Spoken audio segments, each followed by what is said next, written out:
Welcome to the Meditation Realm, Planeswalkers. I'm Caleb, your guide through the Blind Eternities, and in today's video we have another of the wonderful Bundle Complete editions from Phyrexia All will Be One. Let's crack this open, see what we get lucky with. It has been quite a lot of fun opening these up. A lot of great cards, a lot of great value, a lot of great art, and just a lot of great fun opening it up with you guys. I'm going to go through quickly the things we already know in there, the Ellis Norn paper, pop-outs, the two different land packs with the Phyrexian language, Phyrexian Arena, and then we got our packs, our 12 set boosters and our complete edition pack. And we'll start off with the set boosters, see what we can get lucky with in this one. Starting off with another signed art card. Some of those are worth a value. I know some people really like them. Most of them are, kind of like commons. They're not worth anything, but a handful of them are. And our first rare is a Mirren Safe House. And we got a foil common and then a token. Alright.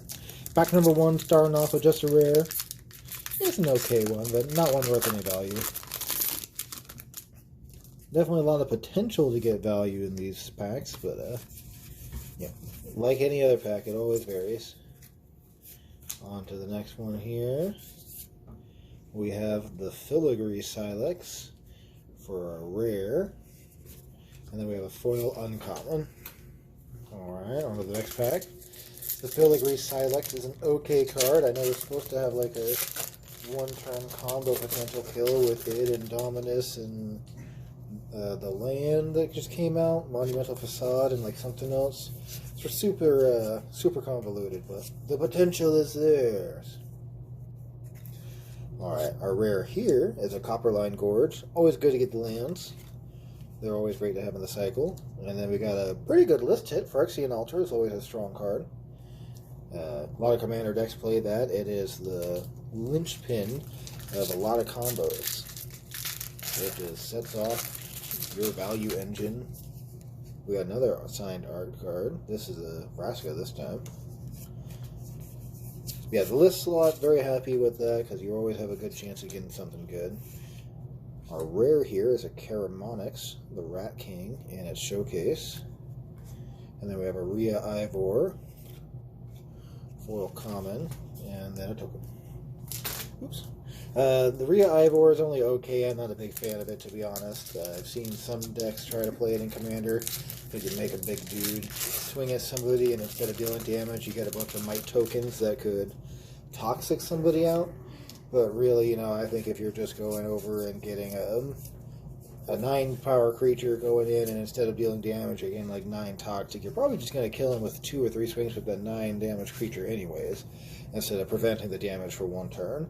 We have Kaito, Advancing Shadow, for a rare, and a foil uncommon, Voidwing hybrid. I've seen that a hybrid has seen a little bit of play in some standard decks, Blue-Black Toxic. I don't know if it's going to be good enough to ever transfer over to Modern or Pioneer, but I've seen a little bit of play here. With our commons, we got a Venerated Rot Priest. This is seen play in Standard and Modern, or Pioneer, I should say, as far as the Toxic builds. Very strong, easy to combo out and target it with a bunch of stuff, give your opponents lots of poison counters. If they try to deal with it, they're going to get a poison counter. So it's a rough card to deal with, and it's only 1 mana. So it puts a quick clock. Alright, skipping through a bunch of our cards here. We got our first mythic. We have Nahiri, the Unforgiving, the Planeswalker. And then we've got a common, and then our list card is also a common, Phyrexian Monitor. You have a chance of hitting some commons and uncommons in the list slot, and some of them aren't all value, but you have a high chance, like that Phyrexian Altar, to hit some really good list cards. And I've had some really good cards in the list slot. In one of my boxes, I had multiple mythics in the list slot. It's always, again, so much value. So happy to be able to open these up compared to regular draft packs. Back in my day, when it was just a draft pack. Alright, our rare here, we have a Ruck Nehex Gold Nabber. Another rare, the Argentum Masticore. and a foil uncommon. Alright, we're down to the last 4 packs here. Only one mythic. Again, the average has been about 3. I think I had one pack, or one bundle that had 5 or 6, but I have not got much more than that in any of these bundles. So, the odds are, seems to be about 3 on average. And our rare here is the Seed Core. And then we got a foil Kaito Suzuki for our second rare. And a token. Alright, so another double rare pack. Again, with these set boosters, the chance to get double rares and triple rares happens pretty frequently. The elusive quadruple rare pack I've yet to open.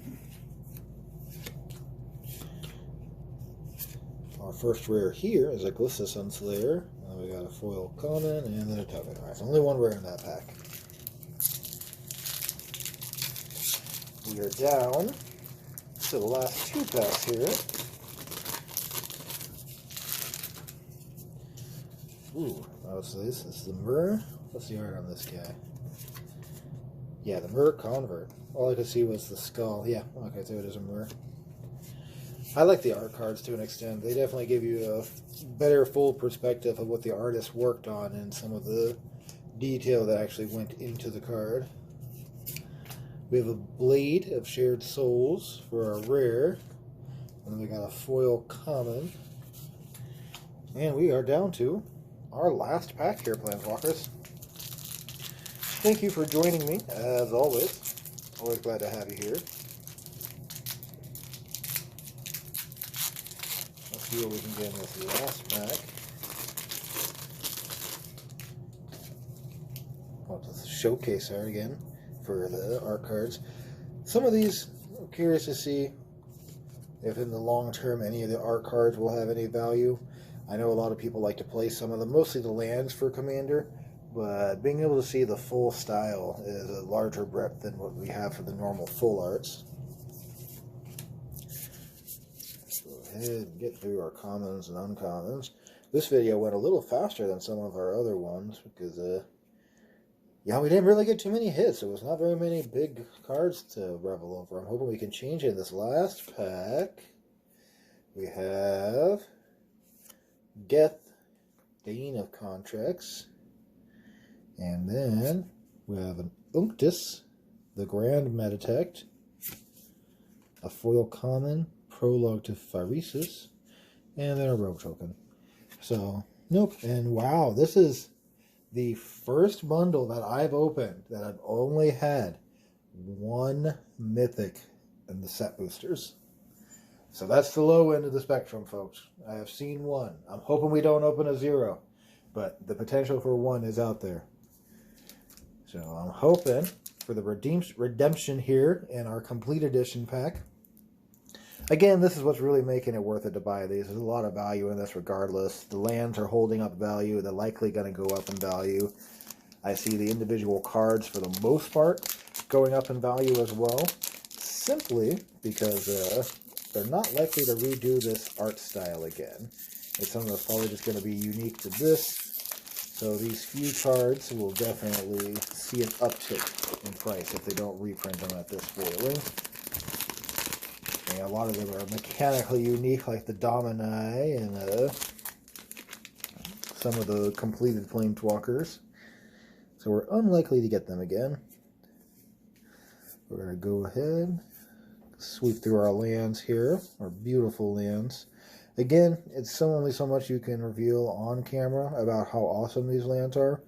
Definitely, if you get to see them in person, you have a better idea of how amazing they are. Alright, our first mythic that we have here is Nissa, the Ascended Animist. And she looks like she's got a tree or a worm or like maybe a centipede coiling around her. It's pretty sweet art. Again, I like the art style on a lot of these oil slicks. And our next one is the Ichor Moon Gauntlet. I kind of forgot about this one being a part of it. This is one that's feeding the Super Friend mechanics. It is super strong, giving each of your Planeswalkers 2 additional loyalty abilities. And then this proliferates, quote unquote, adds counters to your permanents, your Planeswalkers. It's becoming a new staple of that environment. Again, these boxes are pretty good. Good value if you're able to get them for a modest price. You know, this one was around 150 as far as like the total value of cards, which is decent, especially if you're able to pick it up for around the $100 price, like I've been saying. Thank you for joining me, Planeswalkers. Always glad to have you here. We'll have some more videos coming up, and we'll see you here soon.